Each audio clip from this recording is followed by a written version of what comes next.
Hello friend, good morning. কেমন আছেন সবাই? আশা করছি সবাই খুব ভালো আছেন। এটা আমার প্রথম ব্লগ।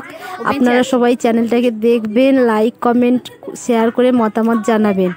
আজকে আমাদের বাড়িতে আমার ছোট বোন এবং তার হাজবেন্ড করে এসছে। আজকে সকালে আমরা তাই সকালে বিরিয়ানি বানাবো। প্লিজ চ্যানেলটিকে সাবস্ক্রাইব করে চ্যানেলটির সাথে থাকবেন আপনারা। আমাদের সুন্দরবনে বাড়ি, সুন্দরবনের অনেক কিছু দেখার জন্য আপনারা প্লিজ চ্যানেলটাকে সাবস্ক্রাইব করবেন। আমার বোন এবং আমার ভাই বউ করে দুজন মিলে মুরগিটাকে ছাড়িয়ে নিচ্ছে বিরিয়ানি বানানোর জন্য। মাংসটা কেটে নিচ্ছে, প্রথমে কেটে ভালোভাবে পরিষ্কার করে ধুয়ে নেওয়া হচ্ছে। আদা রসুন বাটা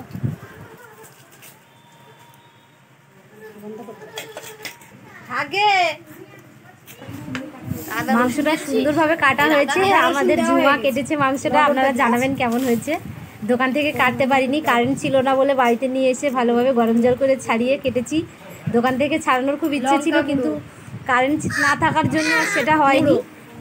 এবার আমাদের গ্রামে মানে আমার মশলা বাচ্চা মেয়ে আছে আমার একটা ছোট, খুব ডিস্টার্ব করছিল বলে আর শিলে ভালোভাবে মশলাটা বাটতে পারিনি। মিক্সচার মেশিনেই বেটে নিয়েছি, না হলে শিলে বাটা মশলাই আমরা খাই।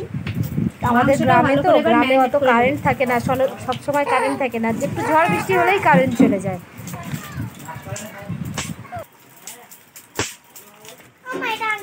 এবার মাংসটা ম্যারিনেট করে 1 থেকে 1.5 ঘন্টা রেখে দেব।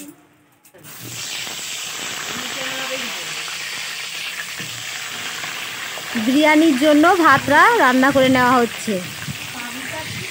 তারপর ভাতটা হয়ে গেলে ভালোভাবে শুকানোর জন্য ছড়িয়ে দিয়েছি কাপড়ে।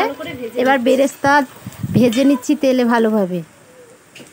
আলু ভাজা হয়ে গেছে, লাল করে ভালোভাবে ভাজা হয়ে বেরেস্তাটাকে এবার তুলে নেওয়া হচ্ছে।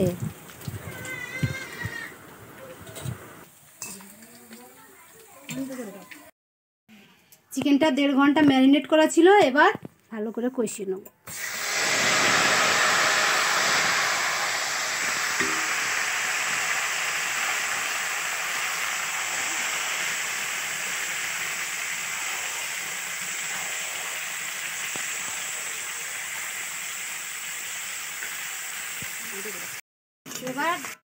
এবার চাপাটা খুলে দেখে নেব যে মাংস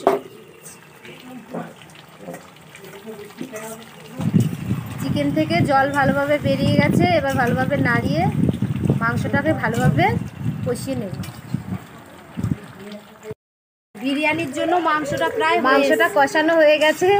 এবার মাংসটা নামিয়ে নেব। কিছুক্ষণ নাড়াচাড়া করে এইভাবে নাড়তে থাকবো। মাংসের জল শুকনো হয়ে তেলটা বেরিয়ে এসেছে। এবার হাঁড়ির মধ্যে ঘিটা দিয়ে দিলাম, দিয়ে ভাতের লেয়ারটা বানিয়ে নিচ্ছি। প্রথমবার বিরিয়ানির ব্লগ বানিয়ে আপনাদের সাথে শেয়ার করছি, জানি না কেমন হবে। আপনারা প্লিজ দেখবেন, ভিডিওটা কেটে যাবেন না।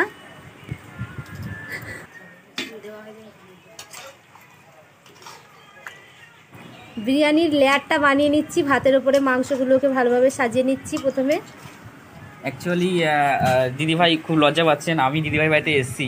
তো দিদিভাই এটাই বলতে চাইছে যে বিরিয়ানিটা প্রথম বানিয়েছে, আজকের হচ্ছে ব্লগ ফার্স্ট টাইম, এবং আমাকে হেল্প করতে বললো। আমি দিদিভাইয়ের সাথে সকাল থেকে হেল্প করছি। তো বিরিয়ানিটা বানানোর সাথে সাথে একটা ভালো মজা লাগলো যে দিদিভাই একটা ইউটিউব চ্যানেল খুলেছে। তো আমাকে বললো, তো আমি বললাম হ্যাঁ ঠিক আছে চলো তাহলে কিছু বিরিয়ানি বানানোই হোক। তো মাংসটা কষলো, আমি প্রথম থেকে ক্যামেরাম্যান আমি হয়েছি আজকে। তো যাই হোক, এই প্ল্যাটফর্মে নতুন, আজকে এই নতুনের যোগাযোগ থাকার জন্য খুব ভালো লাগলো। আমি চাইছি আরও বড় হোক, কিন্তু হ্যাঁ বড় হওয়ার সাথে সাথে আপনাদের সাপোর্ট দরকার। আপনারা যদি মনে করেন দিদিভাইকে সাপোর্ট করে আজকে আপনারা লাইফে কিছু আগানোর চেষ্টা করবেন, তাহলে আপনারা লাইক কমেন্ট শেয়ার করুন এবং কমেন্টে করুন যে কন্টেন্টগুলো বানায়। হ্যাঁ, যেগুলো বানানো হয় ওগুলো হচ্ছে জাস্ট কমেডিয়ান এবং ফানি, কিন্তু তার সাথে ফার্স্ট আজকে ব্লগটা, এই ব্লগটা যদি ভালো লাগে তাহলে আরেকবার কমেন্ট করুন যে বিরিয়ানিটা যদি ভালো লেগে থাকে আরও অন্য কোনো রেসিপি বানানোর জন্য। এবার বিরিয়ানিটা পুরো একদম মাংস টাংস দিয়ে ম্যারিনেট করে সব কিছু কমপ্লিট করে তার উপরে গোলাপ জল, কেওড়া জল এবং যা যা বিরিয়ানিতে লাগে সেগুলো দেওয়া হচ্ছে। আর দুধটা গুলে নিলাম। এবার দুধের মধ্যে মিঠা আতর দিয়ে দিচ্ছি 2-3 ফোঁটা মতো, দিয়ে বিরিয়ানির ওপর থেকে ছড়িয়ে দেব। ছড়িয়ে দিয়ে তারপরে বিরিয়ানির ওপরে এবার রং করার জন্য কামধনুটা নেব। আমি অনেক রকমের রেসিপি ট্রাই করি, আপনাদের যদি ভালো লেগে থাকে তাহলে অবশ্যই কমেন্ট করে জানাবে যে কোন রেসিপিটা আপনারা দেখতে চান। ময়দাটা ভালো করে মেখে নিচ্ছি।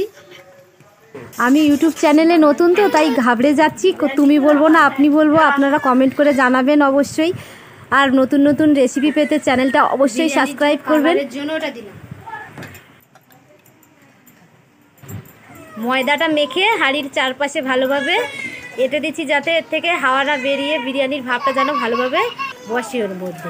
তারপরে উনুন ধরানো হয়ে গেছে, এবার বসিয়ে দিচ্ছি 20 মিনিটের জন্য। 20 মিনিট পরে দেখে নেব যে বিরিয়ানিটা এবার রেডি কিনা। 20 মিনিট রেখে দেবো। 20 মিনিট হয়ে গেছে, এবার বিরিয়ানিটা খুলে দেখছি। উনুনে, কাঠের উনুনে রান্না করা। আপনারা প্লিজ দেখবেন, দেখুন বিরিয়ানির কালারটা কত সুন্দর এসেছে। এখানে স্যালাড সাজানো হয়েছে, আমরা সবাই বিরিয়ানিগুলো ভালোভাবে বেড়ে নিয়েছি খাওয়ার জন্য। দেখুন কেমন হয়েছে। আজকের ব্লগটা আমি এখানেই শেষ করলাম। আপনারা সবাই ভালো থাকবেন। খেতেও অনেক সুন্দর হয়েছে।